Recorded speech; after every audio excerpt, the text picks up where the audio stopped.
अगर अंग्रेजों के भारत आने की बात करें तो उन्होंने 16वीं शताब्दी में ही भारत में दस्तक दे दी थी। आपको जानकर हैरानी होगी कि जब शाहजहां ताजमहल बना रहा था तब दूसरी तरफ अंग्रेज भारत में पैर पसारने की कोशिश कर रहे थे। इसके बाद भारत में छोटे बड़े कई राजाओं के अलावा दो बड़ी ताकतें बची थी। एक थी औरंगजेब की मुगलिया सल्तनत और दूसरी थी मराठा साम्राज्य। अंग्रेजों ने इंतजार किया कि ये दोनों आपस में लड़ें। अंग्रेजों ने इसके कई प्रयत्न भी किए और इसके सालों बाद अंग्रेज धीरे धीरे विविध जगहों पर भारत में सत्ता में आने लगे और उनकी मंशा कामयाब होने में 100 से भी ज्यादा साल लग गए और ऐसा साल आया 1800 का। तो चलिए दोस्तों, आज स्टूडियो में हम जानते हैं कि सन 1800 में भारत कैसा था।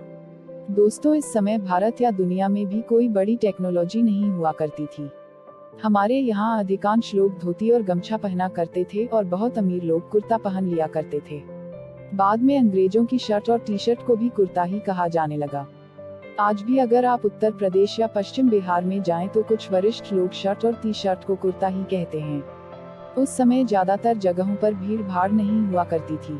पूरे भारत में करीब 16 करोड़ ही लोग थे और यहाँ पर पूरा भारत यानी कि अखंड भारत, जो भारत पाकिस्तान, बांग्लादेश, बर्मा और अफगानिस्तान से मिलकर बना था, यानी कि आज के इन 5 देशों के विस्तार में सिर्फ 16 करोड़ लोग ही रह करते थे। उस समय भारत में बहुत ज्यादा प्रोफेशन नहीं हुआ करते थे। अधिकांश लोग तो किसान ही हुआ करते थे जो पूरा दिन खेती बाड़ी और पशुपालन करते थे और शाम को अपने घरों में आकर भजन कीर्तन और सत्संग किया करते थे और रात में जल्दी जल्दी सो जाते थे और सुबह फिर से जल्दी उठ जाते थे। यही भारत के ज्यादातर लोगों का नित्यकर्म हुआ करता था। तब लाइट नहीं थी, इसलिए शाम को भजन या ईश्वर पूजा करने में बाधा न आए, इसलिए दिए जलाए जाते थे। कुछ लोग दूसरे कामों को भी संभालते थे, जैसे कि कुम्हार, धोबी, सुथार, सोनी, ये सब। लेकिन जब इनका भी दिन खत्म हो जाता था तो शाम को ये यही नित्यकर्म अपनाते थे। ये तो हुई गांव की बात, और उस समय इतने गांव थे कि गांव ही भारत को रिप्रेजेंट करते थे। शहर बहुत कम हुआ करते थे और शहरों की बात करें तो ज्यादातर लोग मिलों में मजदूरी या काम किया करते थे। उस समय लोगों का काम बहुत मेहनत का काम हुआ करता था, क्योंकि उस समय ना तो बिजली थी और ना ही आज की कोई आधुनिक टेक्नोलॉजी। भारत में बिजली सन 1880 में आई। 25 साल में भारत में बिजली की शुरुआत हुई, लेकिन भारत के गांव-गांव बिजली पहुंचने में और कई साल लग गए। एक डेटा के अनुसार सन 1800 के आसपास एक यूरोपियन क्लर्क की सैलरी 40 पाउंड थी और वही एक आम इंडियन की तनख्वाह 40 गुना कम थी, और उसी से आप ये अंदाजा लगा सकते हो कि भारतीय किसानों की क्या आय रही होगी। ऊपर से किसान हर साल बाढ़, सूखे और लगान की मार झेलते थे।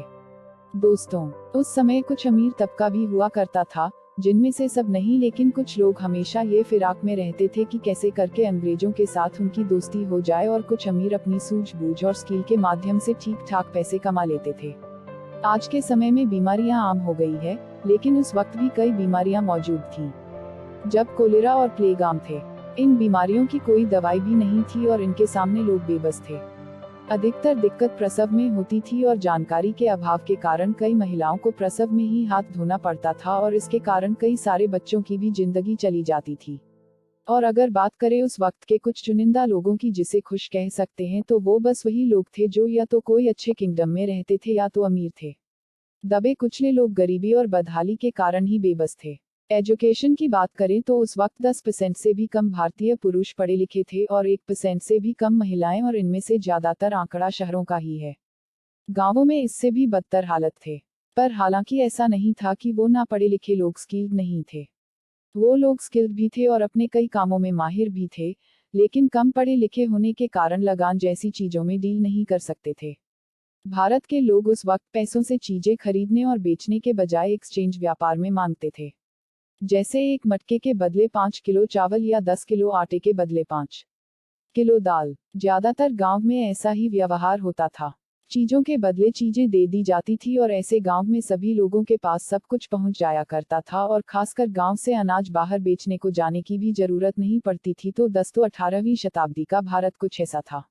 उस समय कुछ चीजें बहुत ही अच्छी थी तो कुछ बहुत ही खास, और ऐसा लगभग हर समय में होता है। हर समय कुछ पॉजिटिव और कुछ नेगेटिव एक साथ ही पाए जाते हैं। तो आपको कैसा लगा ये भारत? और अगर आप उस वक्त के किसी चीज के बारे में जानते हैं तो हमें कमेंट में जरूर लिखें। और अगर आप नए हैं तो हमारे चैनल दोनों में कोई रिस्पांस नहीं करता। बहुत सारा ध्यान रखे हैं। वो गुड डे, टेक केयर।